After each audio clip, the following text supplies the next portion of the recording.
Habaot, ladies, and welcome to Jewish Women Unite and its amazing program of learning. Our topic this week is Malchut. In the last two classes, we learned about the hidden light of Mashiach, and I want to sum up what we touched upon so that we're all on the same page. We learned that when David HaMelech alav shalom was born, a dark cloud filled the heavens in a way that people had never seen before. And that's literally, by the way. No one except for Kadosh Baruch Hu himself knew where the light of Mashiach was hidden. It was hidden behind a veil. This veil, this curtain, which was going to be the last curtain before the great revelation, we said, was the thickest curtain of all. HaKadosh Baruch Hu, we said, took the light of Mashiach and he concealed it from every person, from every eye. He hid that light quite deep within the darkness. And now, ladies, listen to this next idea, because this is an amazing lesson in the psychology of life and people. There is a person, Chachamim tell us, whose true potential and talents are hidden from the outside world. And only his father and mother are aware of that child's abilities and strengths. Only the parents see what everyone else does not see. Only the parents see that light that resides within their child. And the parent wonders, my son is so talented. He's so smart. He's so kind. Why doesn't anyone see what I see? And then there's a person whose strengths and talents are obvious to everyone around them, but this child's abilities remains hidden from his parents. His father and mother don't see what everyone else sees. They don't see that light. And the parent wonders, my son isn't the brightest. He's not the most talented. What do these people see in him that I don't? And then, ladies, there's a person whose potential and strengths are hidden from everyone. Even the greatest of Nevi'im and Tzaddikim cannot see the Kcohen that are embedded within that child. This child's light is so hidden that even those on a high level cannot detect his righteousness and his strengths. You understand what I'm telling you? Chachamim tell us that this was David HaMelech. David's potential, his righteousness, and all the koach he possessed was hidden from his parents, hidden from his siblings, and from everyone around him, including Shmuel HaNavi, who did not recognize him until HaKadosh Baruch Hu instructed him to anoint David. Can anyone here understand the pain and suffering David must have gone through in such a situation? Nobody held from this man. Nobody saw in him all the goodness and righteousness that he possessed. No one cared to see or wanted to recognize all the potential and all that spiritual light that was embedded in this man's neshama. You tell me, how many children, how many of us out there are walking around with this awful feeling? But why did I tell you this? Because the deeper the light is hidden, the more light will one day shine forth. The more something is hidden from you, the more you know that something grand is going to flourish from that concealment.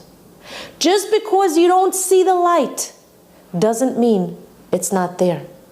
Just because a Kadosh Baruch Hu creates a curtain of confusion, doubt, and even controversy doesn't mean that a person is pasul. You never know how much greatness is hidden within the neshama of a person. Only HaKadosh Baruch Hu knows and has his reasons for concealing it from you. But there is greatness and even Malchut that is hidden from the eye, ladies. And you have to know that it's hidden for a reason. But I want to know. And I want you all to discover together with me why it is that all this difficulty and these hardships had to transpire in David HaMelech's life. Chachamim teach that because Yishai, David's father, was afraid of committing the slightest sin against Hashem, he became overly cautious in his old age. And what did he think to himself? He thought the following: maybe my grandfather Boaz and the Jewish court in his time ruled incorrectly concerning Ruth. Maybe she really was unfit, and maybe I am after all unfit to join the Kahal of Hashem. If so, how can I go on living with my wife? She's a legitimate Bat Yisrael, but me, I might actually still be considered a Moavi. At this point, now that he's thinking this, Yishai already had 6 sons and 2 daughters. This horrible self-doubt arose in his heart. So because of the fear that he might be unfit, Yishai did not live together with his wife for a number of years. And we're told that his sons, by the way, knew the reason behind him leaving her tent. Now, Yishai's wife was a tremendous tzadikah. She was such a righteous woman, and she suffered a great deal of pain over her husband's separation from her, especially because she wanted to have more children. So what happened?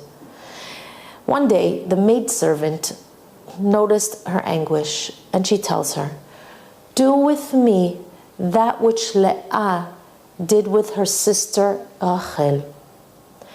That night, the maidservant switched places with Yishai's wife, unbeknownst to him. Yishai was intimate with his wife, thinking that it was the maidservant. And his wife davened that she should conceive a child from that union, and she did. Fast forward 3 months later, everybody noticed that she's expecting a child. She's pregnant. So they approach Yishai and they say, "How could it be that your wife is pregnant? She must have become pregnant through an immoral act of infidelity. She should be killed together with the unborn child." When Yishai heard this, he was extremely troubled. So he told his sons, "Please let your mother give birth in peace, and be careful not to create slanderous talk that will be held against you in Shamayim. And concerning that child that will be born that's considered a mamzer, it will be disliked and will become your servant." And so it was. David HaMelech was born, and his entire family thought that he was a mamzer.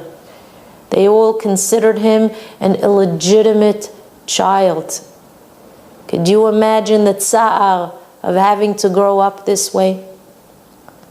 Ladies, anguish and pain is difficult to bear. Not every person has the ability to accept yisurim, to accept suffering with love. Some people strike out against Hashem and they question His motives when they're afflicted with a nisayon. Sometimes pain can lead a person to a terrible decision where he runs away from HaKadosh Baruch Hu, completely forsaking the source of beracha. In many cases, difficult nisyonot in life can cause a Jew to abandon his roots and deny the existence of a creator, chaz v'shalom. Chachamim say that this happens to people whose neshamot are weak and they're not able to bear the challenges of life. But David, ladies, was the mightiest and most heroic man that ever lived. You have to know that he truly deserved the Malchut. Why? What was his strength? Chachamim tell us that he was able to withstand suffering more than any person on earth. Do you hear this? It was for this reason that HaKadosh Baruch Hu placed him at the midpoint of Jewish history. Why? HaKadosh Baruch Hu did that so that David would be able to bear all the pain of all the generations that preceded him, and all the anguish and all the pain of all the generations that followed him. Just like a center beam bears the weight of the entire roof, David HaMelech bears the burden of all of our anguish on his shoulders. Could you believe this? If you descended from Shevet Yehuda, you had this quality embedded within you, and David HaMelech was the most select member of Shevet Yehuda. Rav Eliyahu Kitov Alav Shalom explains that even as a baby, David HaMelech was aware of his destiny. While he was still a baby in the crib, his mother would whisper the following words to him in his ear. She would say, "My dear son, do not despair, for you are kadosh mirechem. You are sanctified from the womb. You are pure, and so am I. Do not despair because of the suffering that awaits you when you come to this world. Accept it with love and with faith in Hashem, because your humiliation will not last forever." David hears these words as an infant, and he absorbs his mother's words and understands his destiny from infancy. And of course, it became even clearer when he grew up and saw the separation that existed between him and his brothers. He saw it, he felt the anguish, but he accepted everything that was transpiring in his life with love and trust in Hashem. Ladies, this was not an easy existence. The brothers often drove David away and they held him in contempt. But David always returned their hatred with love, because he knew that in their eyes, they were doing what they were doing, thinking that it's L'Shem Shamayim. We're going to stop here and continue part 4 of our series on the greatness of Malchut tomorrow, Be'ezrat Hashem. Tune in, and we hope to see you then.